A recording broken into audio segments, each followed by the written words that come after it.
Day 95 of Trump 2.0. And tonight, it's 0 days since Pete Hegseth has not been front page news for just being messy. The New York Times has been reporting Defense Secretary Pete Hegseth's personal phone number, the one used in a recent Signal chat, was easily accessible on the internet and public apps as recently as March, potentially exposing national security secrets to foreign adversaries. The phone number could be found in a variety of places, including WhatsApp, Facebook, and a fantasy sports site. It was the same number through which the defense secretary, using the Signal commercial messaging app, disclosed flight data for American strikes on the Houthi militia in Yemen. NBC News also confirmed a report published yesterday by the Associated Press.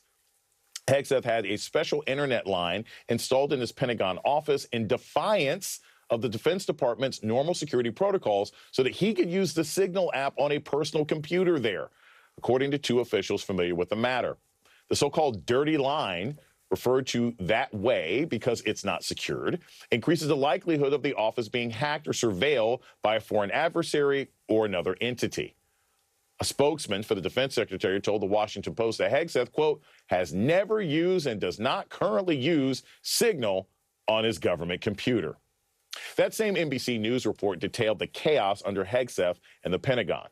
Hegseth's behavior has become erratic, and he seems increasingly insecure about his job and standing in the administration, leading him to frequently reinforce to staff that he can't allow himself to be fired, according to two officials familiar with the situation.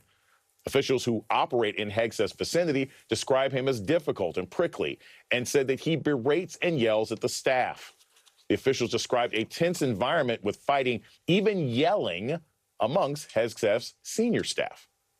Now, that comes a day after the Wall Street Journal reported on an incident which Hegseth screamed, quote, I'll hook you to an effing polygraph at Admiral Christopher Grady, who was then the acting chairman of the Joint Chiefs of Staff.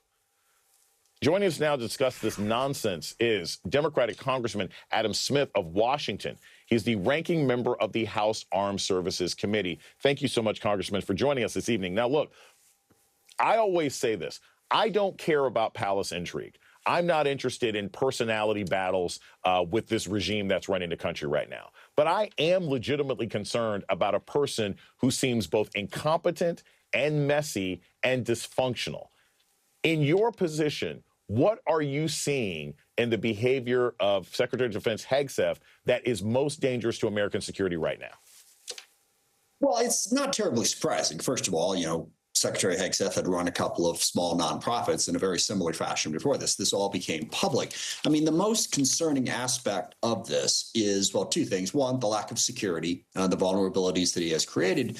But then second, just the incompetent management. And look, the Pentagon's a very important place. Decisions are made every day about, well, what programs to purchase, procurement programs, people to hire, and all of that. He seems manifestly incapable of running, well, any organization, much less the Pentagon.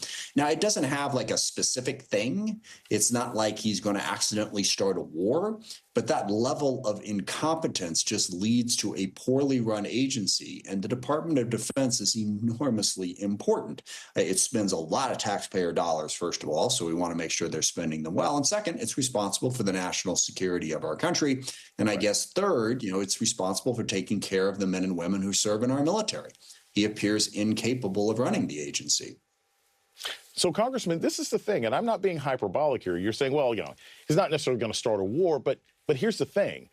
If the Secretary of Defense is constantly exposing national defense secrets, if I can find his number on DraftKings, right? If I can find his number on WhatsApp and Venmo, what's to stop his sloppiness from exposing our security to terrorist organizations or rogue nations that may want to attack us? Isn't this lack of responsibility on his behalf leaving us open to potentially being attacked or being drawn into a conflict that we have no national security interest in? Absolutely. And let me just also say that a lot of decisions are being made right now on the war in Yemen. it's funny with all the background and all the incompetence that Secretary Hegseth has shown on security, people are losing track of the fact that we're engaged in a 40-plus day bombing campaign in Yemen that doesn't appear to have any end to it. So yes, you're 100% correct. This places us at greater risk. And this is a theme, I think, of the Trump presidency that we need to highlight more. Yes, he is violating the Constitution. Yes, he is an aspiring autocrat trying to destroy a lot of the basic protections that we have, deporting people without any evidence, disobeying court rulings, as your previous guest talked about. But he's also making us weaker as a country. Weaker economically, weaker in terms of our national security. And what he's doing at the Department of Defense absolutely places us at exactly the risk that you just described. Congressman, one last quick question. The Secretary of Defense is also responsible for being basically the point person when we interact with our allies abroad.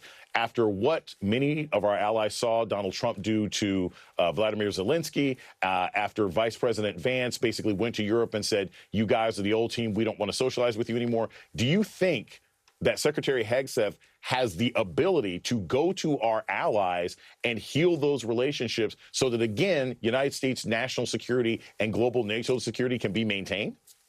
Well, the fact that I'm laughing before you even finish that question tells you no on a series of levels. I mean, look, I suppose you could argue that he picked Pete Hegseth to be an outsider, to be a new voice who is going to try to change things. But at the end of the day, he's just a not very capable person who has been put in a position that is way above his talent level.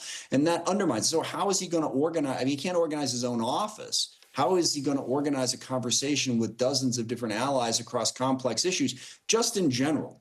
Putting aside that's one issue. Second issue is Donald Trump has told the rest of the world to go to hell. He said allies, partners, we don't need them, and I think that is really placing us at risk. So, even if Pete Hegseth was an incredibly capable Secretary of Defense and he had to go walk into a room in European after what his boss and what the vice president have said, insulting, belittling, pushing away allies, that would be a tough job for a competent, capable, experienced manager. And we learned Secretary Hegseth is none of those things. So no, there is no way he is going to make the situation better with our allies. And it's bad enough right now. And again, just want to close emphasizing this point. Why does this matter to the American people? It matters because it makes us weaker. It makes us more vulnerable. We do still have adversaries, Iran, various terrorist organizations. And as I mentioned, our troops are committed in Yemen. They are committed throughout the Middle East. I just got back from a 10-day trip. They're visiting them in Iraq and in a couple of other countries. So we're out there. We're vulnerable. We're in a bad position. We need competent, capable leaders who are building strong alliances and protecting this country. Donald Trump is not giving this to us. And please, Pete Hegseth is terrible. Don't forget, it is Donald Trump's responsibility. He's the one who picked him. He's the one who is pushing this horrible national security policy. Somebody who can't organize a group chat certainly can't organize a coalition of the willing. Congressman Adam Smith, thank you so much for joining us this evening.